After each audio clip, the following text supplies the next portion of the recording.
Hey, hey, How are you today? I'm all right. It's well, It's leap year. yeah, that's what it is. That's what it is. We get an extra day this year. Well, I've For burned it up. for all of us that think, oh, if I just had one more day, or it's here. You get Yeah, one more day this year. I'm always curious if people spend the one day differently than they spend every other day, or if it's just one more day. Like No, for for me, me, it's just one more day. one more day of work. Yeah, Actually, and it worked to my favor. I have one more day this year, so one more day. Yeah, no, that's true. That's true. Well, we're going to talk about something that's really a lot of fun, I think, is optimizing for voice search. It's really not new. Voice search has been around for quite a while. We talked about this probably 2 or 3 years ago. And yeah. trust me, outside of some of the AI things that we're going to introduce on this, it's kind of just the same. Yeah, I know. The real difference is that with 2 years of, between the last time we spoke about it and now, with the benefit of a little bit of hindsight, we were really preaching this is the future. I mean, that we think this is going to be the dominant way that people are searching, and um, you know, at least in the past 2 years, it has not become the dominant way that people are searching, but it has become more and more, a slow, steady growth. But it's not, some technologies you hit a tipping point, right? Yeah. It's just like, and then it just takes off. And uh, voice search has not been one of those tipping points. It's just been, I mean, I think the earliest tipping point with it was when Siri and um, Yeah. I Alexa mean, were introduced. I think people played with it, but Yeah. honestly, I think it's getting there because mostly because people are starting to use mobile phones more and more, and it's always been big searching for restaurants and those kind of things. I mean, that seems to be Siri, where's the nearest pizza, and if everything in my in my purview right now goes off, it means Yeah. that Siri heard me.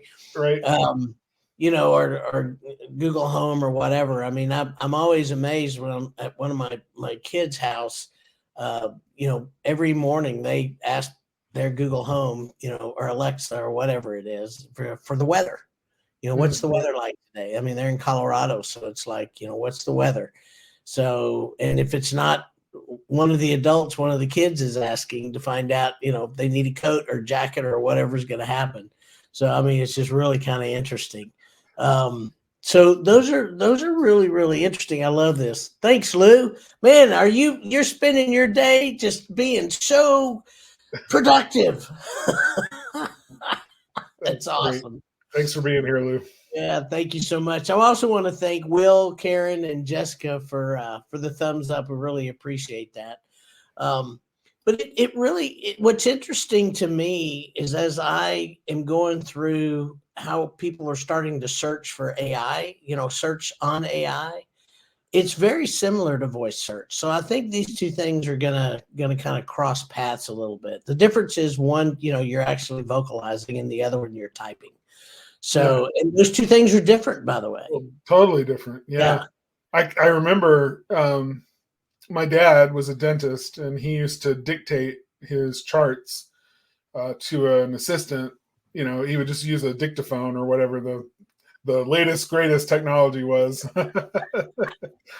And he Exactly. would he would dictate his notes in the chart, and then the assistant would write them up, at some later time. And so I was reflecting on how far things have changed and everything. But I remember he told me years and years ago that the the quality of his notes for him was better if he dictated it and spoke it out loud, like, and then somebody else transcribed it and wrote it down. He got a Mhm. lot more information into it, and it sounded better. It was easier to read, once it was transcribed and all of that, than if he just wrote it, and typed it out, or wrote it in the chart himself. I thought that was interesting, and I've reflected on that lots of times since. That the style of you can almost hear somebody it's like a conversational tone or a speaking tone. It's very different than a written word kind of a tone. And it Yeah. really makes a difference. You can see it on people's sites, the conversational nature of it. But we're gonna get into all that and talk about that Yeah, here in a so minute. it's really it's really fun. So the first thing is, what is voice search? We kind of already talked on that. It really is all the different ways. You can talk into your phone, you can talk into Google Home, Alexa. They've got all different kind of ways now to voice search. Siri, I mean, it's just everywhere. So And the whole new crop of AI yeah, searches that the newer caliber stuff that like ChatGPT and other things that Mhm. you can dictate into or talk with and Yeah. get search results. Yeah. So it's all, I mean, it's all there. And what's funny is a lot of people don't know that even on your website, you can talk to Google. I mean, there's a little microphone right there. All you have to do is hit that microphone. You can talk to Google, and so it's just all right there. So it is kind of under it. It's kind of, we understand it, but we don't know it's really everywhere. So if that's your choice, you want to talk instead of type, you certainly can. I mean, it's all there. So let's talk about understanding voice search dynamics. So, all right, here's going to be my input. The dynamics of voice search is almost exactly like the dynamics of AI. Most people go and ask questions. So it could be, hey, I've just started my fireplace and I got smoke in my house. What's going on? You wouldn't sit down at a search engine and type that out. Most people just don't do that. But when you talk, whether it's to AI or to a voice search, that's the way you do it. It's kind of like a person. Yeah. More natural language, more Mhm. conversation. Um, and a lot of times it's disjointed, or I mean, it doesn't you wouldn't structure your sentences the way you would if you're writing them out. And so um and oftentimes you're like you said, there's smoke and I don't know why. I need to know the top reasons why there's smoke, or Yeah. whatever. You're not likely to say, give me the top 5 reasons why my fireplace might be a chimney place. Yeah. I'm tired. Can you tell? My fireplace might be smoking. And people don't talk like that, but they search like that when they're typing out, the search query. So it really is a different way of a different starting point, I guess, Yeah. for how the search gets conducted. Well, and sometimes it's like they don't know who to call, So it's like, who do I call if I've got smoke in my house? Who do I call? Most people know, well, if I have a leak, I can call a plumber. Most people know that, but there are services that people don't know who to call. If my basement is flooding, who do I call? Do you call a remediation company? I mean, that's what I'm saying. Who do you call if these things are happening? So that's another way that people have, especially during emergencies, because they just don't know who would help. Yeah. So it's another thing to consider. So, the other thing, and this is one of the things that I'm really interested, because the role in AI and voice search SEO. So, all right, here's the thing. Voice search SEO and AI SEO are very, very similar. It really is about answering questions. There's a book written probably, I don't know, 12 years ago called They Ask You Answer. That really is the basis of both AI search and voice search right now. I'm just going to tell you. So if you want to pick that book up and read it, it's a great book. Can't remember who the author is right now, but yeah, it's a really good book. And Carter's going to look the author up while I talk, so that'll be good. But it really is the basis of the role that AI plays, because AI is all about answering questions. So if people are asking questions and you answer those questions on your website, in your social media, all those things, and you start conversations with that, That really is the basis of SEO in both voice search and AI. So, but there are some tools that AI can help. SEO, I made some notes here. Surfer SEO is one of those tools that if you want to go in there and kind of play and find out, that they've got an AI tool that can help with SEO back there. Market Muse is that's a really good place to look at SEO. It's not only for AI and voice search, but they have some things also with content there. Phrase, Frase, is another just tool that you can use, platform that you can use. I mean, these are all things that are out there and they've been there for a while. Surfer SEO has been around for a long time, and I've used Market Muse and Surfer SEO before. Both good, both good platforms.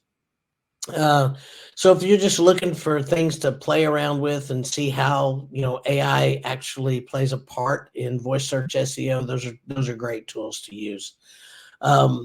So the other thing that I want to know is, a lot of people go, I don't know what people are asking.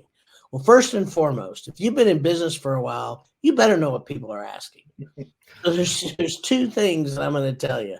Number one, your CSRs, whoever answers the phone, whether it be a CSR or somebody else, they know the top questions that people call in and ask. Make sure that you have a list of those questions and that those questions are being answered on your website. I mean, that's really the best thing to do. If you don't want to do that, there's a site that you can go. It's called Answer the Public, that you can go put keywords in, and it's going to give you top questions all across. The difference is it's not specific to you. It's going to be all across the U.S. Now sometimes that works and sometimes it doesn't. Things are, a hose pipe is a faucet. So a hose pipe in one region is a faucet in another region. So you just got to know those colloquialisms. Boy, that was a word. Regional terms for things. Yeah, and know the difference between those and be able to pull those out in your area. So that's really the difference to that. But Answer the Public is a really, really good place to be. We got some questions. Are you on that? No, actually, though, I just posted the link to the Ask You Answer in Amazon, so that if anybody's interested in learning about the book, Marcus Sheridan is the author.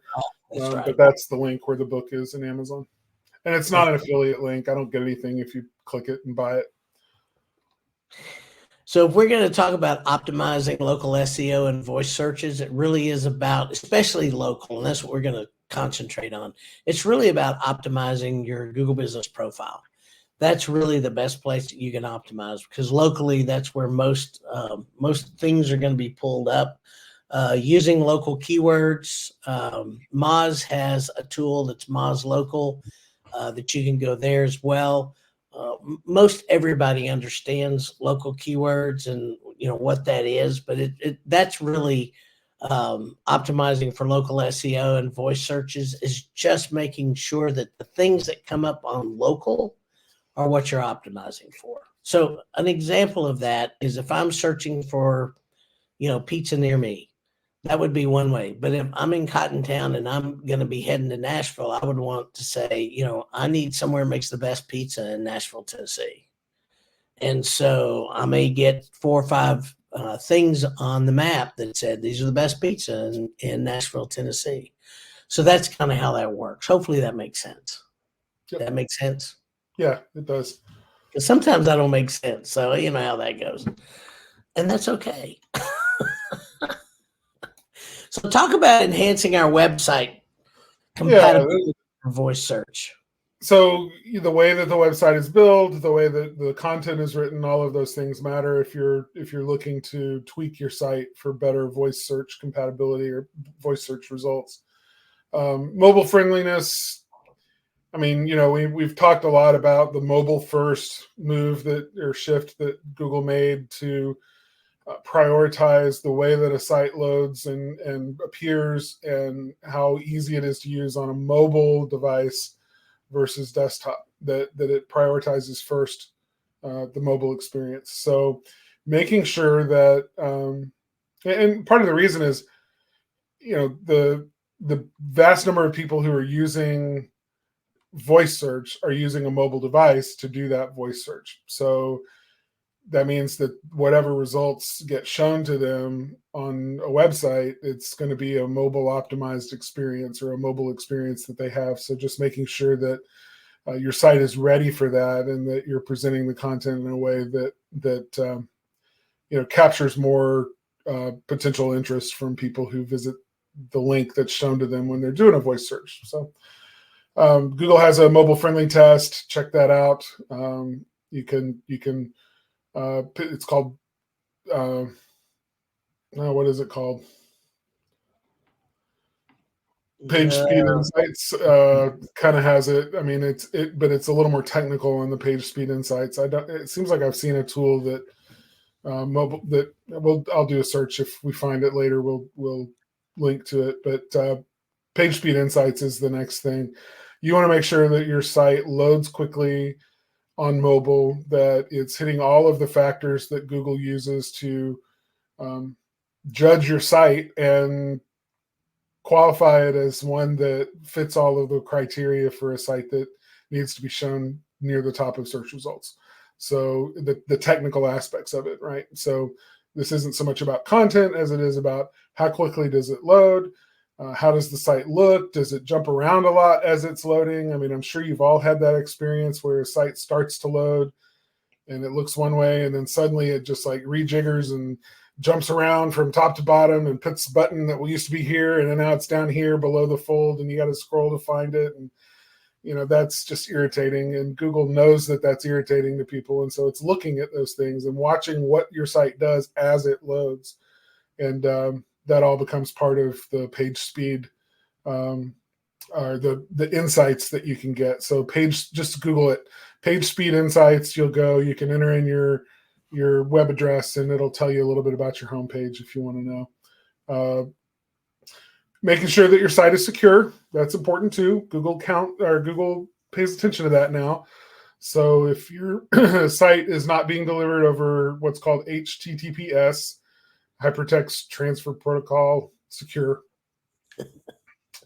then yeah, you're gonna get dinged. In fact, now if you're using most modern browsers, if a site doesn't load on HTTPS, you get a warning message saying this site is not secure. So, and a warning not to enter in any of your personal information onto the page, because it would be sent in the clear, and people who are watching that page might be able to grab your information. So, it's very important to do that. All right. Well, that's awesome. And then I'm going to follow up with content strategy. So here's the thing about content, guys. Every one of y'all have gone down and see the at the bottom, it says also search for here. Those are content strategies, because people are actually searching for those other things. So make sure that when you do a voice search, that those also come up and you're looking at that. That's one way to do it. There are rich snippets. I love that. Snippets that you have on the page that you can look, and that again gives you an indication of how people are searching. And even though that you're going to see these and they're written down, all the voice search goes into that. So people who are asking via voice search are a part of the snippets, part of the enhancements that Google kind of shows you right there. Then there's another piece that is direct answers. So you'll see that as well. When you go down and it'll ask a question and you blow that up, you go and there's different answers underneath that. So you can kind of see what the answers are, what your competitors are asking, what they're actually answering on there. That also can help with your content. Long tail keywords and conversational tone. That's really big. So, It's the difference. One of the things that we talk about a lot is when you know so much about an industry. So I'm going to take the marketing industry. I do SEO all the time. SEO, SEO, SEO. Well, people don't know what SEO means. So I have to remember search engine optimization. But guess what? And everybody knows what search engine optimization is. So sometimes I have to stop and say, okay, when you type something into Google and you have an intent on searching, there's all these websites out there that have all this content on it. And so the content and what you're searching for, those things have to come together, and that is called search engine optimization. So you have to go through all that in conversational tone. You've also got to do it in a way that people understand it. So these are things that you have to look at your website. So when people talk about, I don't know, what there's something in the chimney industry that's a big long word, and it's like this, and it's para something. I don't, if any of you guys out there know what that is, but it is a big long, and it just means like fire. I mean, that's it. Okay, the fire is at a certain temperature, and it's got to be this and that. So when I heard that the first time and people kept using it and I saw it on the websites, it's like, guys, why you got to explain this stuff? Nobody knows what this is. So that's what I'm talking about. When you're using voice, the only people I know in my company that would use certain words are Carter and Jonathan. And we're always going, what does that mean? What does that mean? So, if people are saying, I don't know what that means you need to start explaining. And that's part of the long tail keyword that you get, because when people ask a sentence instead of smoking living room from fireplace, that may be a short deal. If somebody asks, I don't know what to do about this smoke in my living room, I think it's coming from my fireplace, who in the world can I call? There it is. That's it. Thank you, Lou. Those are the things, in long tail keywords, you have to explain these things. And even then you may not be 100%, but try to do that to where people can actually know what you're talking about and understand it, because that's the way they're going to ask for it. There's so many things out there. We don't know what the technical terms are. So human beings break it down and ask for things in very simple ways. I look at it as the same thing when you go to a foreign language and you don't know much about the language, but somehow you're able to communicate just through, sign languages. I mean, it's just amazing what you can communicate to people through very simplistic things. And so, think of it in those terms. That's what a long tail keyword is. It's communicating in breaking it down in simple tones. There are a couple of tools, SEMrush, Ahrefs, both great tools for trend analysis if you want to look at keyword analysis and see what that is. But here is my favorite thing. Make sure you have an FAQ section on your website. That is really important, because those FAQs are questions. If you get all the questions that people call in with and you're answering them right there, you can do it via video. You can do it in text. What I think is great, do it on video and then get it transcribed. You got them both right there. So if somebody wants to listen, they can. If they want to read, they can. The most important thing is Google has both video and text right there on the page. So if they're looking to give a consumer an answer to the question that they've asked, it's right there in your area. So those are all really, really good things. I just read a report on chatbots, and some of them, of course, now powered by AI. And the report said that if somebody is just they know what they're looking for, they may browse the website looking for the section that deals with whatever it is that they're interested in, but sometimes they don't always know, and if that's the case, then they'll oftentimes look for a chatbot to ask a question. And that is the number one way that people, use. Like this report or article showed a report of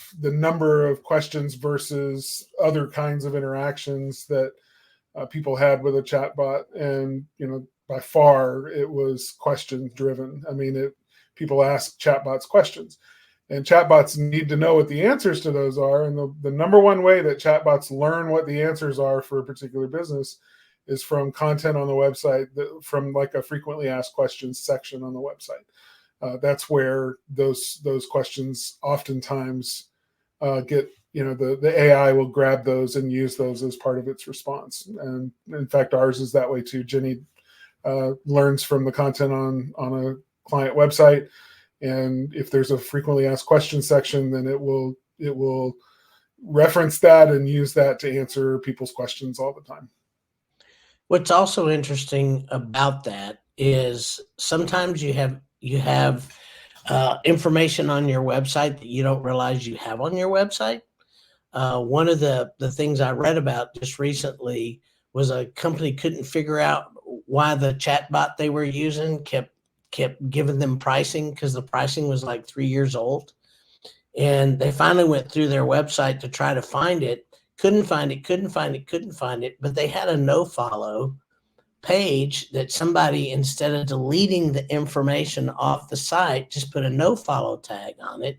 Nobody could see it. It wasn't linked to anything, but it had pricing from 3 years ago. And so the bot had gone through and read it.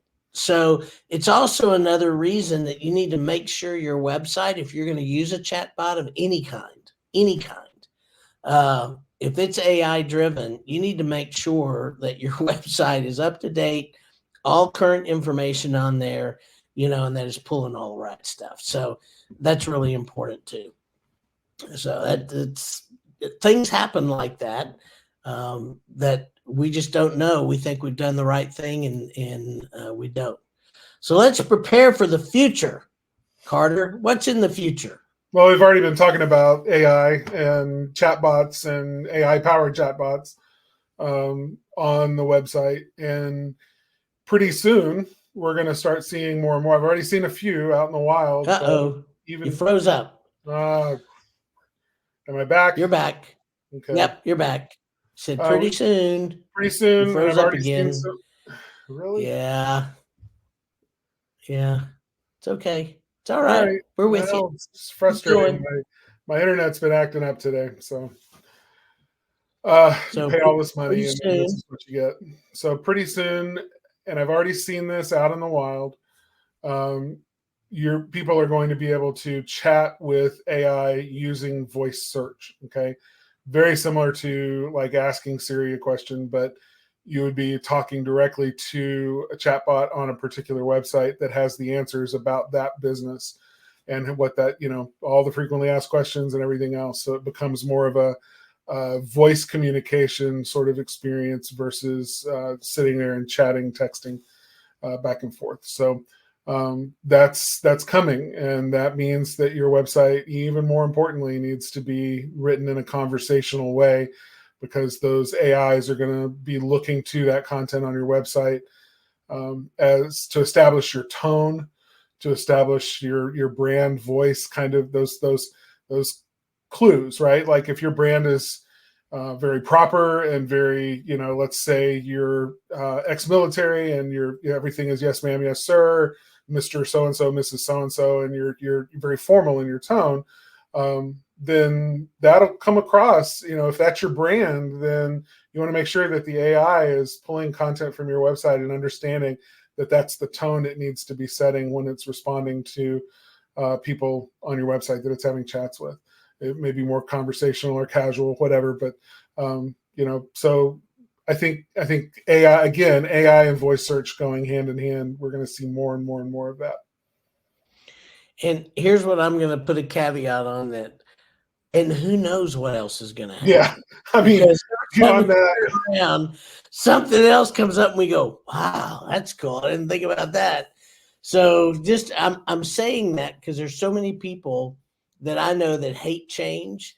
but guys, the change is coming whether we like it or not. So I'll just say, hang on to your britches, because as soon as we think, yeah, this is going to happen in the future, it zooms past that and goes right into the next thing.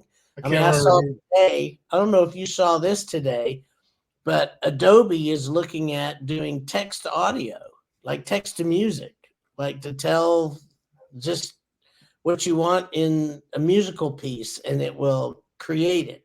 There's already a lot of AIs out there doing it, and some of it is pretty good music. I mean, for commercial purposes and jingles and that kind of thing, it's fine. But I wouldn't say that it's radio worthy or top 10 hit kind of stuff by any means yet. But it's decent music for a background, for a voiceover or something. Yeah.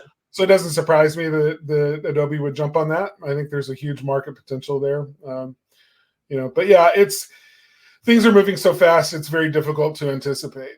You were talking about if you don't like change, I read somewhere that the de facto standard in today's day and age, things are moving so quickly, change is the norm. Yep. And pretty soon, people who don't like change are going to freak out if something ever stops changing. Because it's just normal. Yeah. Right. Man, it is kind of nuts. And I think with AR or augmented reality, there's AR. What else is there? There's virtual reality. Yeah. Virtual reality. All these things that are coming.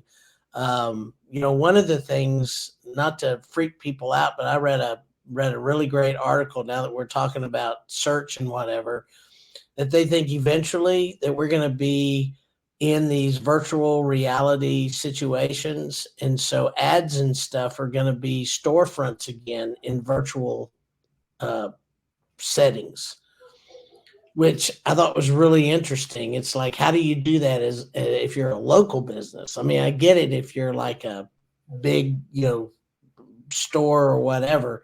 So the local businesses, are we going to be in a place where we can buy these ads and have a storefront in our local areas as people are on those games and in those virtual reality situations? So it's just wild. Yeah. All the things that are happening. So yeah, I think it's fun in one respect, but in another respect, it's kind of scary because you don't know what's coming down the road. So we are working to stay abreast of it so that we can talk about it when it happens or before it gets here, guys. That's our intent.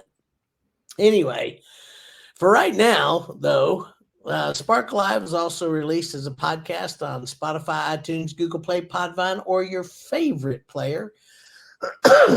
And next week, we are going to talk about the power of user-generated content. Good old UGC. UGC. It is a lot of fun, and I think for those of you guys that have seen Jenny, that's part of it. I mean, it's a big thing. So I think this is exciting. So, guys, thank you so much, Lou. Thank you for your input. Thanks to everybody that's giving us a thumbs up. We really appreciate all of you guys so much, and hope you have the rest of your week is great, and we'll see you next week with another great show.